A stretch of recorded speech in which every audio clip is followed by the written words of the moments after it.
Coach, final tournament of the fall season here in the Greenville Regional Preview. Just give us an idea of what's going into it. Yeah, so we leave tomorrow. We head over to Raleigh and drive to Greenville for East Carolina's tournament. And the venue actually got moved because of Hurricane Matthew. They received 12 inches of rain, so there's been some flooding. So now we're playing at Brook Valley. Same place in Greenville, and there's about, I think, 13 to 14 teams in this event, and a lot of East Coast teams, which we're really looking forward to going to North Carolina. Some of our players have never been there, and heading to the East Coast so that we can play, different type of course and on Bermuda grass, just giving our players more and more experience throughout the season. So we're really looking forward to a new place and to compete against some East Coast teams. In this tournament, you guys are now ranked 40th in the new golf stat rankings. 4 teams a little bit higher there, so again, very good quality competition.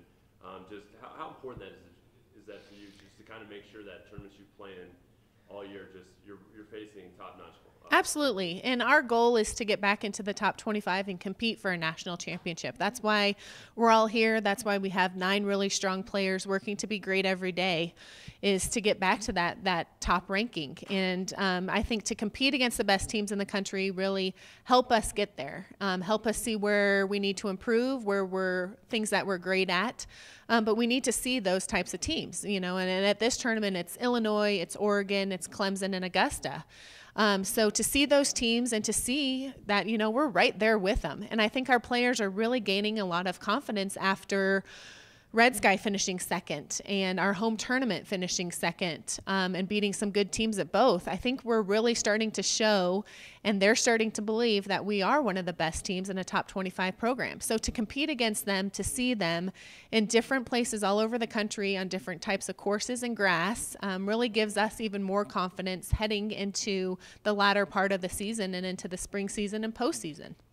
Well, those quality performances you had here so far in the fall needs to get some quality individual performances. I think one of the big things that you've seen this year is that you've had numerous players in your lineup kind of turn in big performances all at once. You're getting at least 3 or 4 solid golfers each time out. Just speak to how good has it been to see the depth develop this year like you wanted to? Yeah, it's been awesome.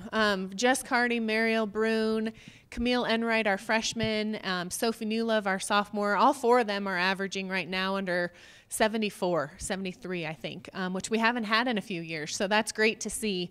But we have players in our 5, 6, 7, 8 that are pushing those spots. And I think if we can get a tournament where all 5 players are shooting around 73, 74 or lower and around even par, that's where we're going to have a high finish, and that's where we're going to have another chance to win a tournament. But I think it really comes down to our 4 and 5 player, and that this week that will be Camille Enright in the 4, and then our 5 player will either be Jessica D or Sonia Nebel. So we're looking forward to seeing who wants to step up, who really wants to be part of a great program and continue to travel with this team. But having depth and having 9 players to push each other to be their best and to be great is really why we've had this jump and we're ranked in the top 40 now from the last couple years. Well, Coach, best of luck to you out there, and thanks for taking some time with us. Thank you.